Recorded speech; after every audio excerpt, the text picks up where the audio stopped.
Hey, you're listening to Tech Talks with Lou, and I'm Lou Templett. I hope you're having a good day, and I'm really thankful for you listening.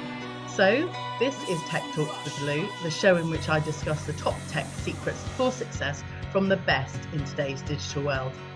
Last time, I spoke with Jeremy Inson, international sports journalist, and we spoke about storytelling in journalism and high-profile sports events like the World Cup. If you haven't already listened, head back after this episode and let me know what you think. My guest today is founder of The Journaling Guy and has more than 20 years in broadcasting. I'd like to welcome Matt Young to my podcast. Hi, Matt. Hi, Lou. Thank you for having me. You're very welcome. How are you doing today? Really good. Yeah, really good. I've had a very good sort of admin-y kind of morning, which isn't very exciting, but absolutely essential. Exactly. When we're running our own businesses, we still need to work on the business. So you are founder of The Journaling Guy, and I kind of want to know a bit more about your story, because obviously journaling and kind of things associated with mental health and well-being is the focus. Yeah. But did you start out writing and journaling? Heavens, no. And a very young 16-year-old, not very wise to the world, I left school and became a car salesman because at the age of 16, I was a typical little 16-year-old boy who just loved cars.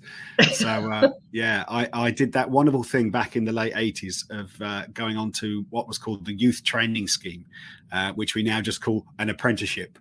And I did that for a couple of years and got into the car sales industry. So I was in selling cars for about 8 years to start out with. And then various things kind of took me all over the UK. One of those being a young lady, came down to Devon for the very first time and discovered hospital radio of all things. Oh, my goodness. And I had a tinker around with that, didn't think much of it, then moved back to the Southeast, which is where I was originally from. And found myself really, really missing doing radio. And it depends on when this episode goes out. I've just handed my notice in to go full time with The Journaling Guy and other little projects that I'm running. So yeah, that's a quick resume of my working career from '89 to 2002. 2022. Fabulous. Well, thank you for that intro. It's interesting that you mentioned car sales. So whilst I wasn't at the kind of coal face of car sales, I have also worked in the car industry that I really loved. Yes, one of my passions as kind of growing up was cars and kind of fast engines and machines. And it's really nice to hear that you kind of, picked one of your passions and kind of went full steam ahead with it.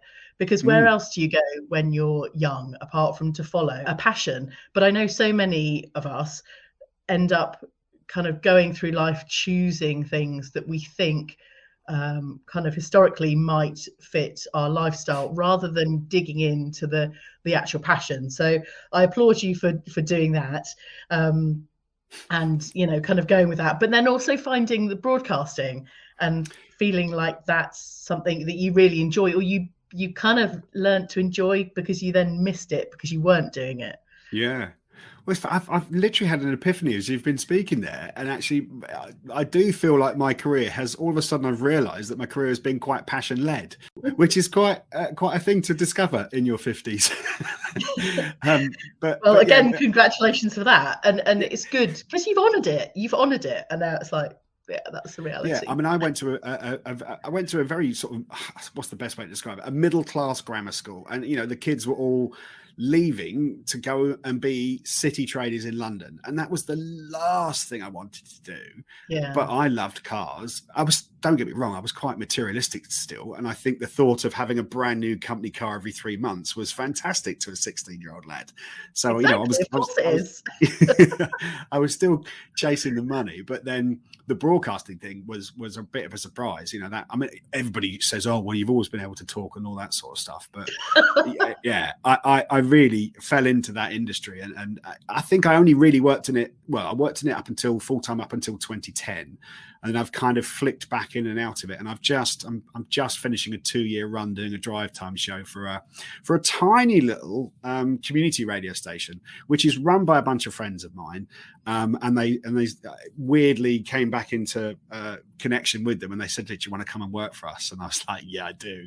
Oh, But the money, as you can understand, for a community radio station really wasn't that much, and yes. but it's enabled me to do the other stuff along the side, which is why the journaling guys got to the point now where the only reason I'm stopping working in radio is because I've got to go full time with the journaling guy, otherwise it's not going to grow. Well, yeah, I mean, okay, so you've chosen passions throughout your career, and you've connected with friends and people that you just love being around. That's a double whammy there. If you can really choose to be around people that make you feel happy and fulfilled, then you've got it. You've absolutely got it. Well, yeah, I've been very fortunate to work with some wonderful people. I've also worked with some absolute so-and-sos as well, to be honest with you. Mainly back in my corporate car selling days, but as of late, although I did work for a radio station which was then taken over, and you become part of become a number on the payroll, and I guess I've always kind of kicked against that. And even in the radio industry, you're self-employed, you get a contract which lasts a year, 2 years, 3 years, so I have been self-employed for over 20 years now. And I don't really see me becoming a number on a payroll anytime soon or ever again, to be honest. So we also spoke offline about you working in the mobile phone industry. Tell me a bit about that. Well, yeah. So out of car sales, I then became I thought I was a salesman. Don't get me wrong, I was okay at it, but not really a career that I found myself, being passionate about, but had to get another job. So I went to work for a company, a very small, had 2 shops, and it was run by 2 brothers, and they fitted car stereos and car alarms. And again, there's a car theme, definitely. Yep. And I love music. There's the radio thing. And I went to work for them. And as I was working for them, they introduced the sale of mobile phones in the shops. And they said, but if you're out fitting a stereo or an alarm and you hear the door buzzer go off, run inside, look after client. And if everybody buys a sell a mobile phone, we'll give you a tenner. And I'm like, and then the salesman in me straight away went, commission. And all of a sudden, I was the bottom rung of the ladder in the fitters fitting car stereos and car alarms. But all of a sudden, I was the best salesman because they offered me a tenner every time I sold a mobile phone. So, I sold mobile phones back in the day when there were 2 tariffs. You either paid more for your phone and then paid lower tariff, or less for the phone with a higher tariff. And mobile phone numbers. I've got a confession, actually. So mobile phones back in the mid-90s, was that the time you were in kind of very much phone sales? Oh dear. Okay, so when I went off to university, I was very fortunate to be offered by my parents a mobile phone so I could keep in touch with them. But that was only because I kept putting the old style pound coins into the house phone that the landlord had kind of upped the rate. So it wasn't the regular, 10p a minute thing. It became a lot more. And I used to have pocketfuls, kind of about £20 coins just to pay for a call to my then boyfriend. So they got me a mobile phone, and I love the color yellow. And it was a yellow mobile phone from a shop and from a mobile phone provider, quite new. So I went off and obviously, had a couple of numbers, my mum and dad and my boyfriend. And 1 month I got a phone call from my parents saying, there's quite a large bill. And that feeling where your blood runs really hot round your body. Yeah, exactly that moment. That month, the bill was £800.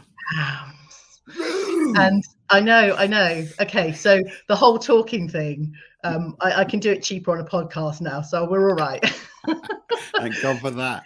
So the phone had to be returned because it wasn't my fault. I was the darling daughter.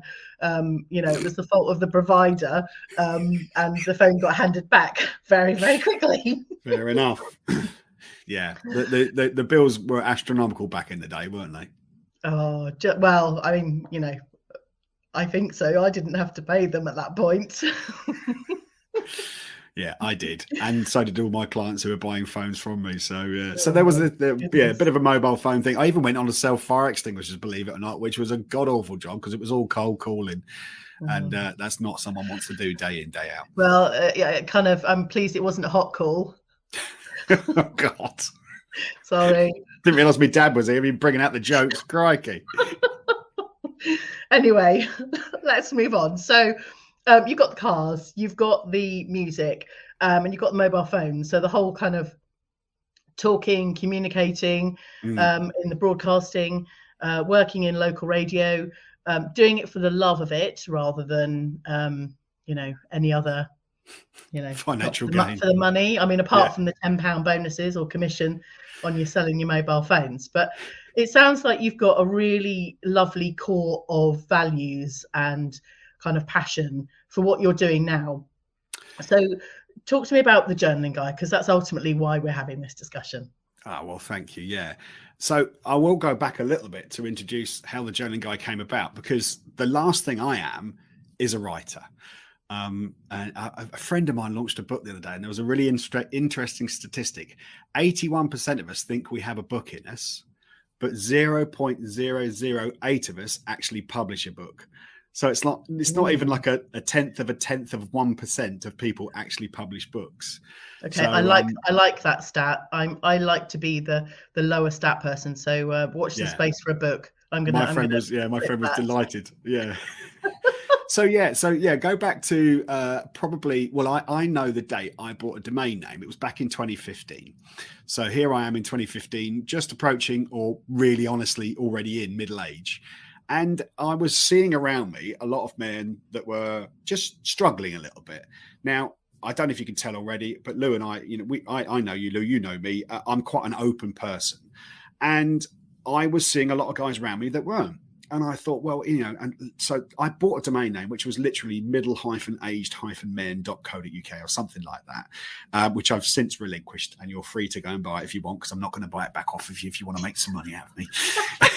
But, and it was just this idea, because I had a full-time job at the time. I was working in social media. That was my kind of like my third career. So I stopped working in radio in 2010, and as I say, I've been in and out of it. But from 2010 to 2012, from 2010 until 2022, pretty much been in social media.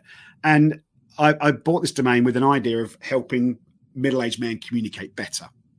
And as that's evolved, it's not just middle-aged men that I found out needed my support. It's just men, because we're not good communicators generally. I'm generalizing massively, because there are some fabulous communicators out there.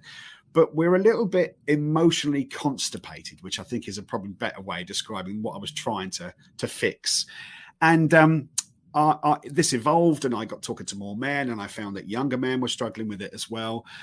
So how do we go about fixing this? And the thing that I discovered for myself, and I will call myself an excellent communicator. I think I'm very good at it. I would agree, Matt. If I have one skill in life, I'm taking excellent communicator. But not all men found it so easy to be able to communicate that way. So I started to write my thoughts and feelings down. And this, again, a little eureka moment going, oh God. So, and I've got an avatar of the guy that I want to get to, the guy that probably needs my support.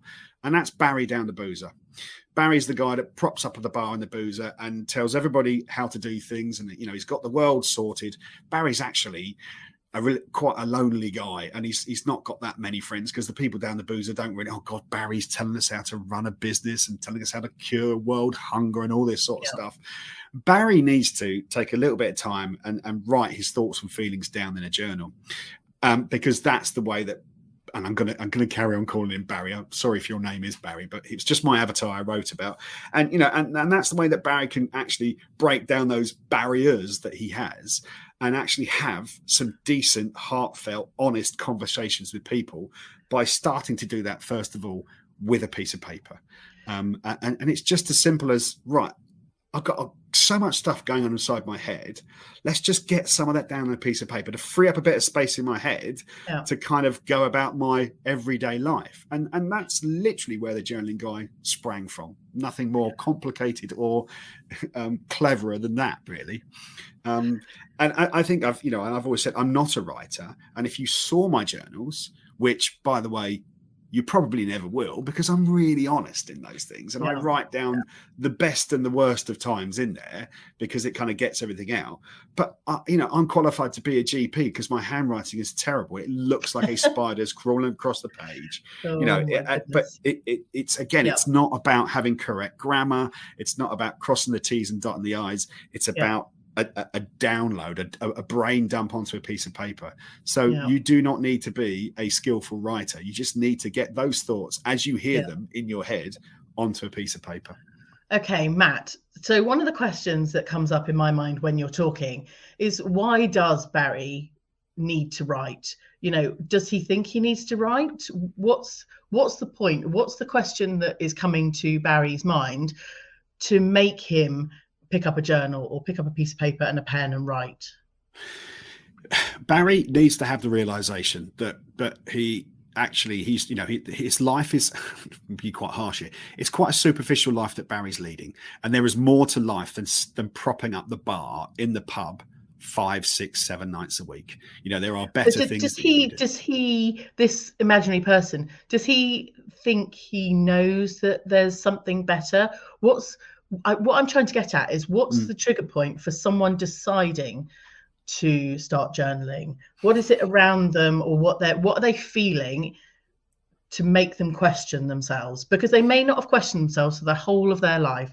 So what is it now that will make them pick up a pen and paper or a journal? Potentially something drastic changes in their life. Because if nothing changes, Barry's going to continue with the behavior that he's always done. So whether that be a breakdown in a relationship, a loss of a close one, someone like that, something like that is going to trigger, hang on, I'm wasting my life propping up the pub bar, spending money, getting drunk, and just going nowhere, doing the same thing over and over again. So it's going to take something quite drastic for Barry to go, is there a bit more to life than what I'm experiencing right now?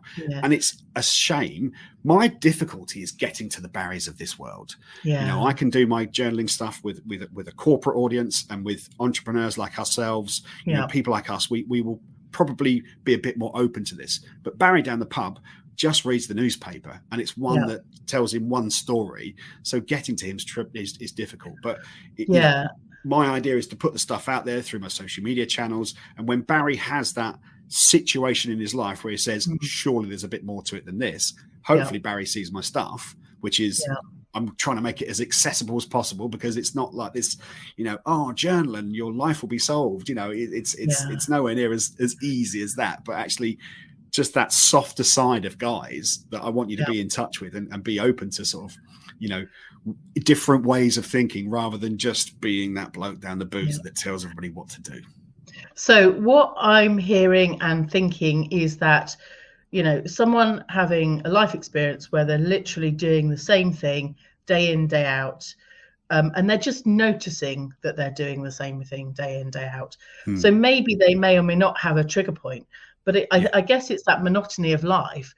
And, somewhere in their subconscious, they're questioning, is this all life has to offer? And I think, we none of us want to experience, difficult situations, but it's knowing that there's something better out there. And I think that's what you're trying to achieve with the journaling guide, that there is another way, that there is something bigger than these individuals themselves, and more, kind of passion, more, more excitement in life, more diversity, more inclusion, more everything. But they've not seen it yet. If that's what people are looking for as well, the last thing I want to do is shove this down anybody's throat. If you don't believe in it, if you don't want to do it, that's fine. But what I also want to say to that same person is, don't know until you tried. Okay, have a look at it. And the other thing I wanted to pick up there is what you said, which was really important, is that you said about, none of us really want to go through difficult times, and we don't, but we all will. You will have to go to family members' funerals. That sort of stuff will happen. And actually, I write I can't say anything about this now, but my gift to the nearest and dearest people to me this Christmas will be based around writing, because I can kind of express myself a bit more. I mean, I don't know when the podcast actually comes out and how many of my family and nearest. Well, I want them all to listen to this, obviously, but yeah, I'm doing something quite different, and that's not been in my makeup for my entire life. That's something that journaling has brought to me. And it's just it's a way that I can express myself. And again, it's the softer side to me. You know, I'm a typical middle-aged man who loves football, loves to drink beer, and I love going out and, you know, and I play golf, and I'm quite archetypal in a lot of ways, which is why I want other guys who are pretty normal people to realize that actually it's not a bad thing to pick up a pen, to pick up a piece of paper and start writing about your thoughts and feelings. It doesn't make you any softer, it doesn't make you any worse of a human being. I promise you it will actually make you a lot better. You're listening to Tech Talks with Lou, and I'm Lou Temlett, and today I'm talking with Matt Young, founder of The Journaling Guy. So Matt, this podcast is about tech, and I kind of want to know, if it's not obvious already, your journey through your careers, multiple careers, and how technology has enhanced where you are right now. Goodness me. I mean, I couldn't be anywhere without tech right now. I really couldn't. You know, like you, Lou, I've had a podcast in the past, and it's had international guests on it. I've sometimes done video recordings with them as well. I live in quite a remote area in North Devon. I live in a village, and if the internet drops out, well, I'm lucky that I've got a mobile phone that I can tether from. You know, it's so without that kind of technology, my business wouldn't be able to survive. So I've got a journal that I'm going to be releasing soon, you know, a physical journal that people can write in. And all of that negotiation about getting that journal sorted has been online. You know, there's been a couple of video calls, there's been lots of emails, you know, so that connectivity and, you know, and has been absolutely vital to me. And I've worked for myself for over 20 years, you know, so I have to have a functioning computer that I can send my invoices out to people. Now, I don't know if this is the kind of tech that you're talking about, but you know, here I am with it's all tech, and it's all tech. And I think, you know, we can normalize things and not appreciate that they've delivered us to the point where we are today. But it's fundamental, and like you're saying, you know, we've normalized technology. You know, back in the early 90s, tech wasn't, well, it's kind of normalized in my family, but you know, the mobile phones, the communication. I think the communication tech and the connectivity is the piece for this episode, and you know, I can really see how it's moved things along for you in terms of getting you to the point of the journaling guy. Yeah, I mean, I think I got my first computer, I'm going to say late 90s, early 2000s. And it was a big desktop thing that wasn't very powerful, but, you know, it just about worked. And I was working for myself at the time. And again, I needed this computer. There's a tiny little career I had in property. There's been lots. And I created what they called inventories for rented properties. So, you know, I had to put together, right, well, in this room, there is a light fixture and there is a plug on the wall and there's some curtains on the curtain poles. So I'd have to put this all together and then go and check people into their new properties. So even at that stage, you know, I absolutely had to have a computer. Without that, I wouldn't have been able to do that business. But from when radio said in 2010, there was a big change in radio itself, and a lot of local radio stations were swallowed up into more regional or national stations. And in the Southwest, they made 100 and I think it was about 150 people redundant. And I was one of those. And at the time, I was already starting to realize, I love social media. It's a really good way to connect and to potentially market a business. So I was very lucky to find a business partner that as soon as I came out of radio, I went into business with somebody. We built websites, we did social media training. Trying to convince people that social media is a way to market your business in 2010 was really flipping difficult, let me tell you. It was like 12 years ago. And now it's like, if you're not advertising your business through social media, then you don't have a business.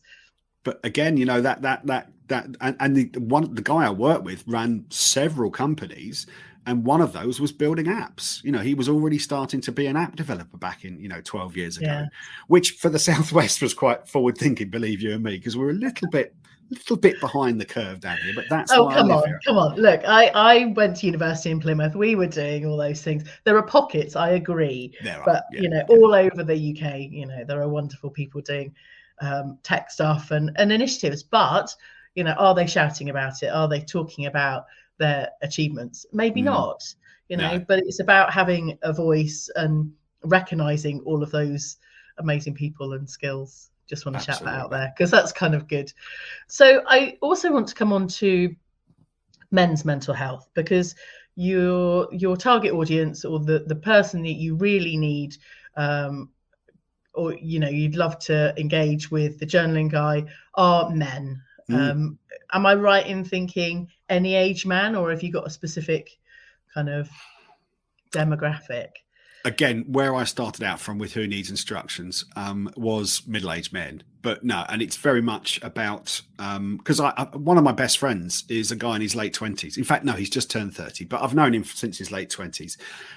Just an amazing young human being who is, striving forward in the world of business. But personally, he was really, really struggling. And it's talking to him and realizing actually there are a lot of guys in their 20s as well who are suffering from this, who are suffering from any kind of mental health. Or whereas I was, my angle coming at from was that verbal constipation, not being able to talk about their thoughts and their feelings. Yeah.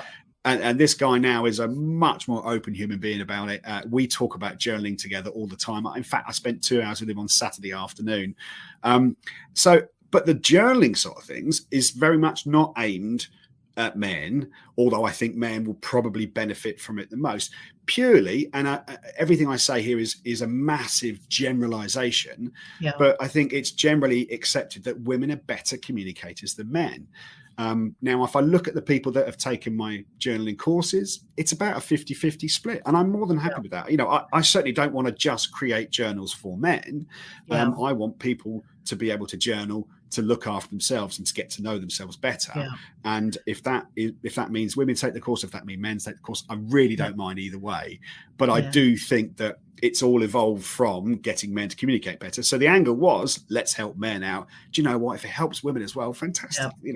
Yes. I mean, I remember seeing your social media posts not too many weeks ago and going, actually, I used to journal, and what a great reminder to just pick up that notebook and pen and regularly write. I'm always writing notes and kind of, stuff on my notes app. But actually to pick up a pen and write, I know you talk about how kind of connected and cathartic and all of those wonderful things are, the muscle memory of writing, and actually, the physical download, as it were, of your thoughts and whatever's coming up for you is really quite important as well. Making it more kind of, analog in its sense rather than a digital thing. Yeah, I have to say, though, because I was always really quite, actually the physical act of putting a pen on a piece of paper and seeing it come out and then going, oh, look how much I wrote today. And that's brilliant. And I was a really massive, and still am a massive advocate for that. However, to save time, because we're busy, everybody's busy, I have journaled on my laptop because I can type quicker than I can write. And my brain works 28 million times faster than my mouth or my hands. And there's so much crap I need to get out of there onto a piece of paper that, I've kind of been a bit more physical journaling again. But no, I mean, last week I wrote my journal on my laptop because I was short of time. There's whether I have a USP or not, but the angle I come from is I want to teach people to journal so they can look after themselves. There's a lot of journals out there and they're very prescribed. They're quite formulaic. And I think if you just have the basics in place, journaling works for you in the way that you want it to work for you. And as long as you've got, right, here's how you start, here's some stuff that I think maybe you should talk about and write about, and then here's how you wrap it up. It doesn't really have to be any more complicated than that. And my journal that I'm releasing is literally a notebook with a little insert that says, right, this is how you get going. And that's, it's probably a really bad business model, but, it's for me, it is really more about creating something that helps people. And if I can make a living out of it, happy days. Yeah. One of the things I discovered the other day, and you can record your voice or you can dictate. Sometimes it's a bit rubbish, but I tried doing it again in my notes app this week, and it's really, really accurate. So okay, so those programs, like things like The Circle, where they have to message other people in the other rooms, Yeah. and they're going blah blah blah dot, heart emoji, blah blah blah. I was doing exactly that, and it worked perfectly. Full stop, comma. So I kind of add all the grammar because I'm a bit, like that. I do. But I discovered that the audio, your microphone, not the dictation bit, but the microphone of an app works superbly. So that was even quicker for me. So anyway, But I kind of you can want even to do it in Word. Exactly. Yeah. Exactly. It works so well. And it's just a reminder, isn't it? How you can streamline, make life a bit easier, whether it's having a journal nearby or in your bag or, in your whatever. I was going to say briefcase, but Well, no yeah. one walks around with, sorry, bit of But blast from the past there. I just told you about my friend. He in his late 20s, early 30s. He's a real tech guy, and he's running several businesses, and the automation and stuff that he needs. And he's always saying to me, Matt, I journal, but what I want to find is a way of doing audio journaling, which then turns it into the physical written word. And that's how he does his best. Because again, I believe that he would be better off writing it down. But there's a man who has currently very little time on his hands. I mean, I can count 6 businesses that he's a part of. But that's, and that shows you the difference in the demographics as well. So we've got these guys in their 20s who are really tech savvy and probably want to do this kind of stuff with apps and online. Whereas you've got the guys probably my age, 50 and older, that actually give me a physical journal. I want to write stuff down in there. It's just, I want to find what works best for you. And but I just want everybody to start writing stuff down. Yeah, no, that's great. I feel like we've kind of skimmed over the mental health bit. So how can journaling help mental health or mental wealth, as I like to kind of phrase it? Yeah. And this is, a lot of people go, oh, you want to get men to communicate better, so you want to help. You're a mental health expert, and I'm not a mental health expert. We've all had our own struggles. We all have our own experiences with it. But what I definitely wanted to do was help men to communicate better. And that, in turn, if you are able to talk and speak to your partner or your mates or your family about these things that you're struggling with potentially, then that is definitely going to help your mental health. So, my angle, yes, I think it will help mental health. And I'm undergoing training as we speak. I've just completed training as a men's health champion. Next week, I'm training in menopause as well, because actually, guys, we need to understand exactly what a woman goes through for the menopause. So I'm having my menopause training as well. And I'm going to try and get myself up to speed on as many things as possible. But all of this stuff is going to help us deal better with our own mental health. So, I went through a marriage breakdown, and I was drinking too much afterwards. And then I made this video, which was a really kind of pivotal moment for me back in 2017. And I made a grammatical mistake. And you've just mentioned the way that, I put full stops and new commas and all that stuff. But I was recording this video and I said, I don't suffer from mental health. It's like, that's not really what I meant to say, but I think people understood it. And it was just this, look, I want to get guys talking. I think that year the London Marathon was supporting a mental health charity, certainly one that was getting men to communicate better. The two princes had just started to talk about their own mental health issues because what their mother had gone through. There was a very famous comedian who was talking about what he was going through, and it made me realize that actually, if we do communicate more and say, look, I guarantee you, and this is a story that's happened to me so many times, I guarantee if you talk to one of your close friends and say, look, mate, I had this situation and I was thinking this. And if you get, if that person is connected in just the right way, they'll go, do you know what? I've thought about that as well. But we don't flip and talk about it enough. Yeah. And that's go on. Yeah. No, I think the journaling is absolutely the place to start because there's a lot of I don't know. I used to feel quite a lot of anxiety about being completely and utterly honest. You know, there's that level of judgment that one might feel if you're speaking these things. But if you're actually journaling it, it's a really safe space Yeah. to offload all of your thoughts. And I guess for me, you know, I've kind of moved quite a long way forwards, and I'm now able just to be completely and utterly honest in conversations. No, yes, there are boundaries and there are barriers, but I've now been journaling, you know, probably for as long as you have, in my own life to help me kind of get through things. And I now just go, I don't care about how I'm being judged. I'm able just to speak these things, and not worry about how I'm being perceived. But I think Yeah. that's quite a long way down the line for some people that are just starting out. So kind of really reinforcing the journaling being a safe space for you just to say exactly what you want. You know, it's kind of having I remember having a diary when I was like 4 or 5, no, maybe 7 or 8. Anyway, it had a little lock on it. And kind of writing, oh, I fancy blah, blah, blah. I'd love to kiss, blah, blah, blah, or whatever it was. Okay, you know the types of diaries. 100%. Anyway, but would I ever tell anybody else? Of course not. But, you know, I kind of wanted to go, oh, well, you know, this was what it was like. But my grandmother used to journal in a way. She used to write, I mean, I've got swathes and swathes of her kind of diary and weather journals and things that have happened. But it's so wonderful to then look back. Whilst it might not be feelings and emotions, it's a journal over time, and you can really see how far you've come in a space of time. And I think that's the point as well, being able to see, you know, in a year's time, well, how far have you come? It's a good kind of measure for progress, because one of the things we don't do as individuals and business owners or whatever is look back and see how far we've come, because we go, well, we're just focusing on the future, but you know, celebrating what you've achieved. Yeah. I mean, I went back and looked at my journal entry for March 2020, and I was looking at what I wrote, and then you can just follow that journey. You know, 2 weeks in, 3 weeks in, 4 weeks in, actually you're beginning to calm down a little bit, and it does.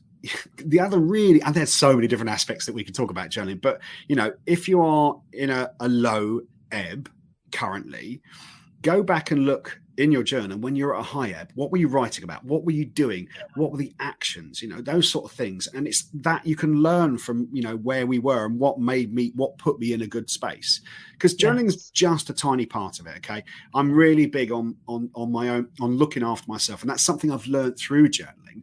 But, you know, I do stuff like I meditate on a daily basis. I go cold water swimming. I play golf because I flipping love playing golf. I found stuff that makes me happy.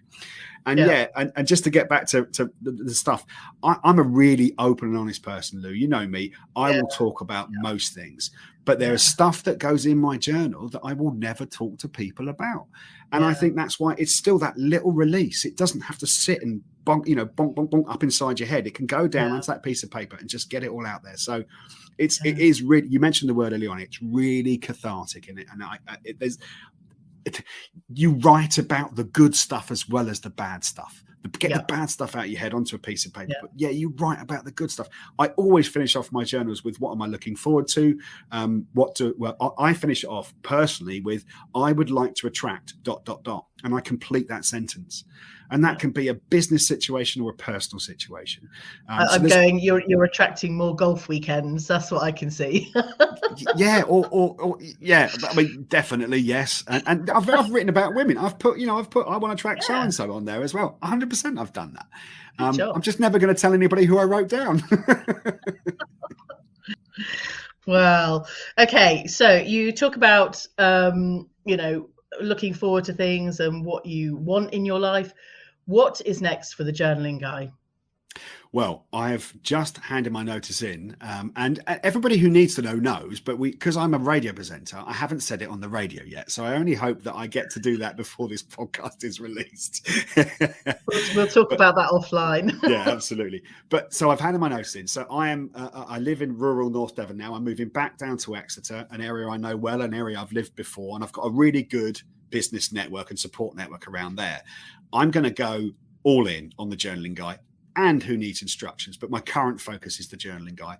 So I've given myself maybe a 6-month window to really get this off the ground. It's got to start paying its way and putting a roof over my head, basically.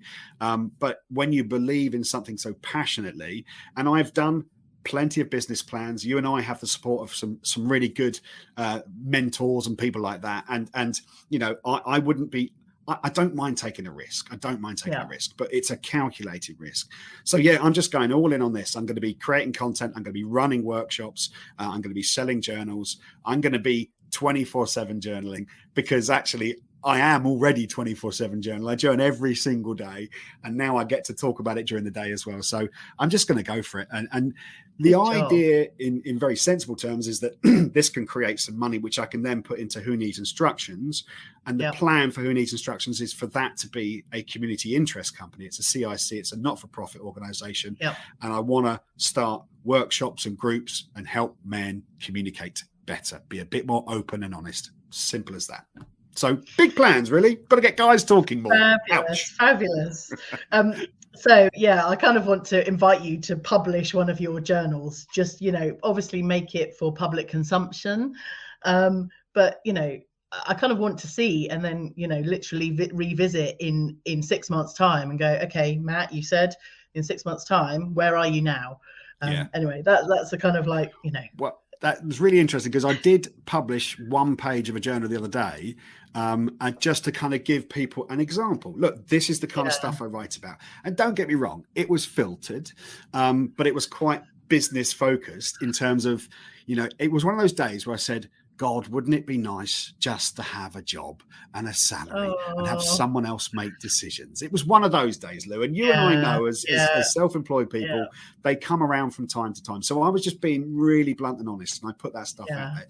But I will write a journal between the time I finish working on radio. I'm going to have a little bit of time off with my family at Christmas, and then I'll come back, and that first day's journal, I will publish that, and it will be about my feelings and my hopes and my thoughts for the journaling guy over the next 6 months. And then in 6 months' time, we'll go and have a look at that, and we'll say, right, what worked, what didn't, what did I manifest, and what did I do wrong? And I'm sure it's going to be a very bumpy road. Well, Matt, I'd love to have you back on in 6 months' time, kind of, you know, May, June, in 2023, to have another conversation. But in the meantime, how can people get hold of you? The website is called thejournalingguy.com. So come and find it there. And the social media channels, apart from Twitter, which you can't get The Journaling Guy on because it's too many characters. But if you search for The Journaling Guy, you still find it. So wherever you find it, and I'm on LinkedIn as well, personally and as the organization. And yeah, come and connect with me there. Come and learn from me there. Come and teach me there. You know, we're on this journey together. So yeah, Mr. Matt Young is kind of the overarching thing, but you'll find me under The Journaling Guy everywhere online. Thank you. Oh, Matt, you are incredible. And, you know, you've come such a long way, but I feel like you've got so far to go in a really positive way. So thank you so much for coming onto my podcast and sparing the time today.